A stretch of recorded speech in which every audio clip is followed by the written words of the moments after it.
We're in an upside-down world where those who commit genocide are armed and enabled and are considered friends by the Labour Party and the British government, and those who resist it and those who oppose it are the ones who are seen as a criminal. If you're talking about terrorism, terrorism is what Israel's been doing in Gaza.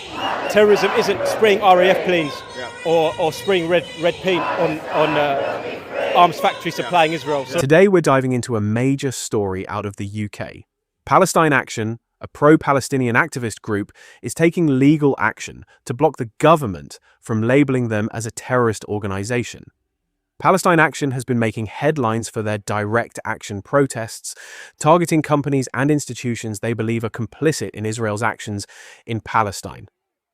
Recently, their protest at RAF Bryce Norton, where activists damaged 2 military planes, pushed the UK government to act.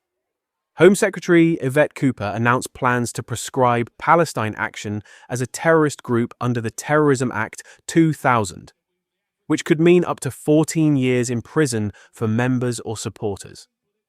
This decision sparked outrage, with Palestine Action calling the move unhinged and accusing the government of stifling dissent.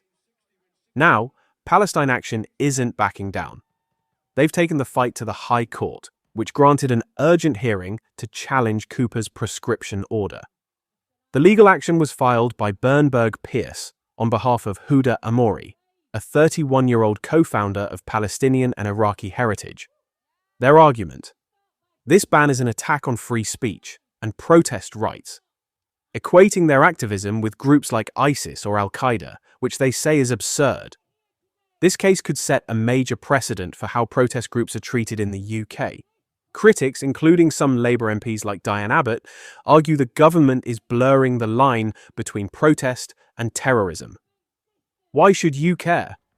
This isn't just about Palestine Action. It's about the right to protest. If this ban goes through, it could criminalise support for a group that's been vocal about Palestinian rights. On the flip side, the government claims Palestine Action's actions, like the £30 million damage at Bryce Norton, threaten national security. It's a clash between free expression and state control, and the outcome could reshape activism in the UK. The reaction has been intense. Palestine Action's supporters, including hundreds at Trafalgar Square, are standing firm, arguing the real terrorism lies in state actions, not their protests.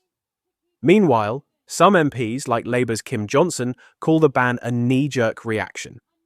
Even a senior Home Office official reportedly called it absurd, highlighting a tense atmosphere within the department.